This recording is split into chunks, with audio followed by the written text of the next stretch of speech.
என் நெஞ்சில் குடியிருக்கும் என்னுடைய தோழர்களாகிய உங்க முன்னாடியும் சரி, என் நெஞ்சில் குடியிருக்கும் தமிழ்நாட்டு மக்கள் அனைவரும் அவங்க முன்னாடியும் சரி, இன்னைக்கு அந்த கொடியை அறிமுகப்படுத்துறதுல எனக்கு ரொம்ப ரொம்ப பெருமையா நினைக்கிறேன்.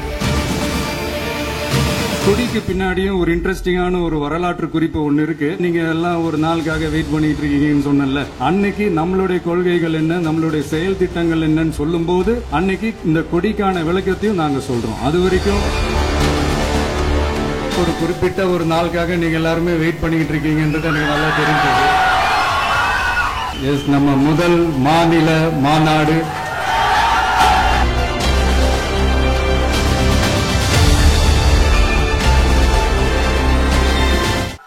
நம்ம எல்லாருக்குமே ரொம்ப சந்தோஷமான ஒரு நாள்.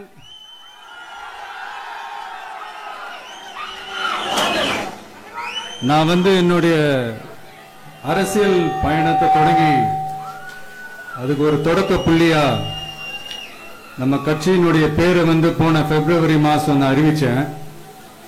அன்னிலிருந்தே பாத்தீங்கன்னா ஒரு குறிப்பிட்ட ஒரு நாளுக்காக நீங்க எல்லாருமே வெயிட் பண்ணிக்கிட்டு இருக்கீங்கன்றது எனக்கு நல்லா தெரிஞ்சது.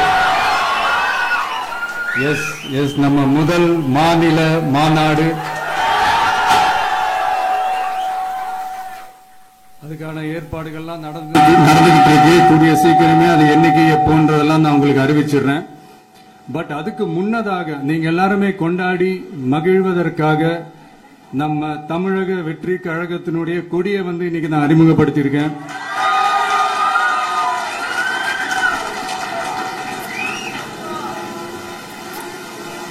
இது எப்படி சொல்றதுன்னா ப்ரோ, அதாவது என் நெஞ்சில் குடியிருக்கும் என்னுடைய தோழர்களாகிய உங்க முன்னாடியும் சரி,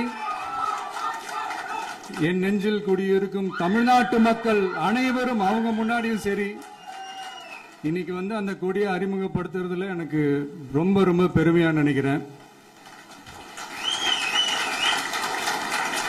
இதுவரைக்கும் நாம நமக்காக உழைச்சோம். இனி வரப்போற இயர்ஸ்ல நம்மள ஒரு கட்சி ரீதியா நம்மளை தயார்படுத்திக்கிட்டு தமிழ்நாட்டுக்காகவும் தமிழ்நாட்டு மக்களின் உயர்வுக்காகவும் நம்ம எல்லாருமா சேர்ந்து உழைப்போம்.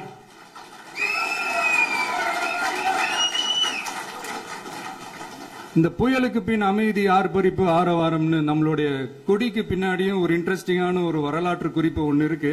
அது என்னன்னு அதை நீங்க எல்லாம் ஒரு நாளுக்காக வெயிட் பண்ணிட்டு இருக்கீங்கன்னு சொன்னல, அன்னைக்கு நம்மளுடைய கொள்கைகள் என்ன, நம்மளுடைய செயல் திட்டங்கள் என்னன்னு சொல்லும் போது அன்னைக்கு இந்த கொடிக்கான விளக்கத்தையும் நாங்க சொல்றோம். அது வரைக்கும்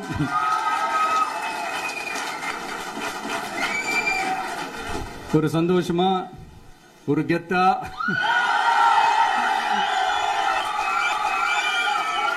நம்ம இத ஏத்தி கொண்டாடுவோம். இது வெறும் நம்மளுடைய ஒரு கட்சிக்கான கொடியா மட்டும் இதை நான் பார்க்கலைங்க. தமிழ்நாட்டோட வருங்கால தலைமுறைக்கான ஒரு வெற்றிக்கான ஒரு கொடியா தான் நான் பார்க்கிறேன். இது உங்க இல்லத்துல, உங்க உள்ளத்துல நான் சொல்லாமலே நீங்க ஏத்துவீங்கன்றது எனக்கு நல்லா தெரியும். பட் இருந்தாலும் அதுக்கான அந்த முறையான அந்த பெர்மிஷன்லாம், அந்த ரூல்ஸ் அண்ட் ரெகுலேஷன்ஸ் எல்லாம் ஃபாலோ பண்ணிட்டு அனைவரிடமும் தோழமை பாராட்டி நம்ம இதை ஏத்தி கொண்டாடுவோம். சரிங்களா? அது வரைக்கும் கான்பிடென்டா இருங்க. நல்லதே நடக்கும். வெற்றி நிச்சயம். மீண்டும் சந்திக்கும் வரை நன்றி, வணக்கம்.